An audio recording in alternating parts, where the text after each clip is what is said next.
Hi y'all, this is So Blessed. Welcome to the Blessed Place. How y'all doing?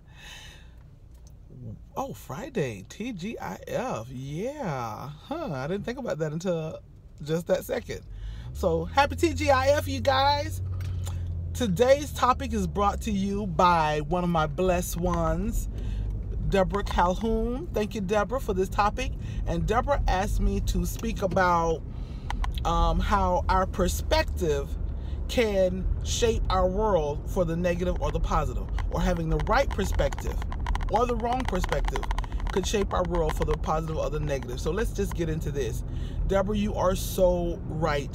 And I have spoken about this topic or something close to this topic, if not specifically, many times when I talk about your altitude or your attitude determining your altitude, or when I'm talking about,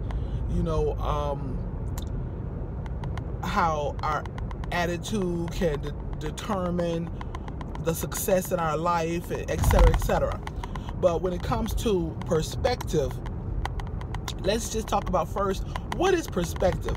Perspective is one's own mental view about the world, or one's own mental view about a particular situation. And quite often that mental view is formed or shaped by our childhood development and our personal past experiences. And unfortunately, if you've lived any amount of time, we've had some unfortunate and often catastrophic experiences in our life. And those catastrophic and unfortunate experiences all too often skew our view of the world, or skew our view of a particular situation. And our perspective is sometimes skewed, which affects the outcome of a situation. And I'm just going to give you like an example. And like the preacher said, I'm just going to use myself, because if I start using other people, other people might get upset. But I'm going to use myself for an example. Many of you remember my repo story. And if you don't remember it, I'm going to link it underneath here. But I can't link it until I get to work. So just give me a little bit of time to link that if you haven't. But most of my blessed ones probably have seen the repo story. But years and years ago, my husband and I, our vehicle got repoed. I can remember so well, picture it, Saturday morning. We had worked hard all week. We're sleeping in. And well, at least I'm sleeping in. My husband rarely sleep in. But he goes outside, and the repo guy is there. And Charles talks to him for a few minutes and asks him if he could just wait. And Charles comes in the house, and baby, when he said baby, I just knew something had happened. And no, why did he say sweetheart? I don't know. He calls me sweetheart, so he probably said sweetheart, and I knew something was wrong. So anyways, long story short, you have to watch the repo story. But the guy let us get our items out of the car. The guy also drove me to another city, few miles away, at least a 20-minute drive. He drove me to a rental company and waited and let me get a rental car. Okay, on the way there, he and I were just talking and just hitting it off. You would think that this man was a best friend, but he was the repo guy. I'm sure you've seen some of those repo stories and how that could have gone a total different direction. But perspective. First of all, I was grateful of the perfect timing of my husband going outside while the repo guy was hooking up the car. Perfect timing. Because just 5 minutes later, we would have walked outside and our vehicle would have been gone. But perspective. I was thankful of the perfect timing of my husband. Secondly, I was thankful to the repo guy for allowing us to get our items out of the vehicle. If you don't know, they don't have to allow you to get your items out of the vehicle. And I know that from working for law enforcement. Perspective. I was thankful deep gratitude that we happened to get a nice repo guy. And so we were able to get our items out. Then to top it off, to get a repo guy who volunteered, we didn't ask, who volunteered and said, if you want to rent a car, I'll take you to the rental company. And when the man said that, I started crying. And he was like, ma'am, don't cry. I was like, that is so kind of you. I've never heard of that kind of kindness. So the man took me, like I say, to the rental company, 20 minutes away. Perspective.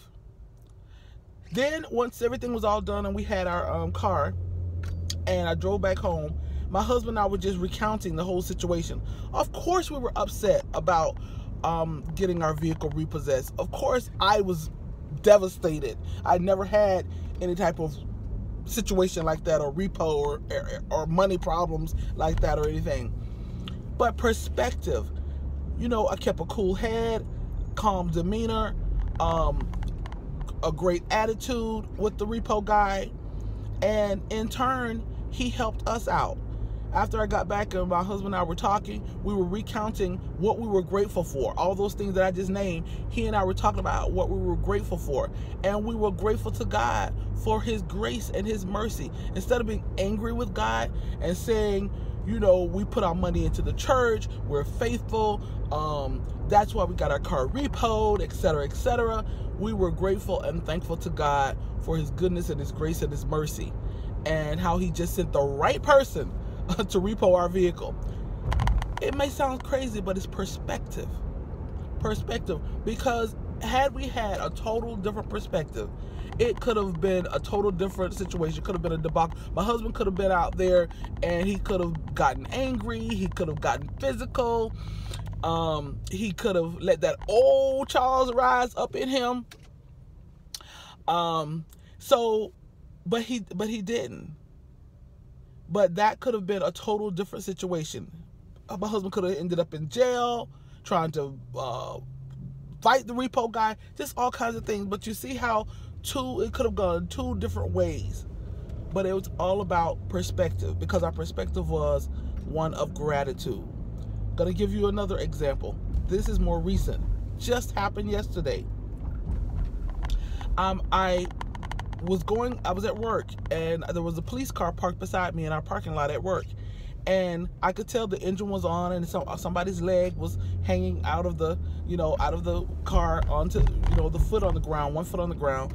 And I just assumed, there's an officer sitting there. So I left to go to lunch. I come back about 30 minutes later. It's the same exact position. The car is still on, idling.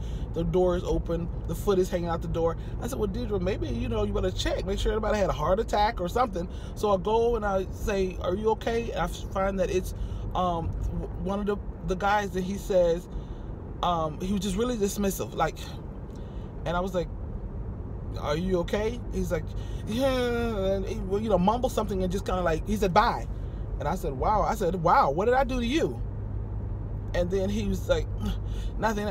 And so I walked away. I go in my office. Now I'm in my feels, because I always have positive response from anybody I'm around. I have positive, whether it's a nod, whether it's a smile, whether it's a wave, whether it's a hug, whether it's a D, what's up, whatever it is, I always have positive responses.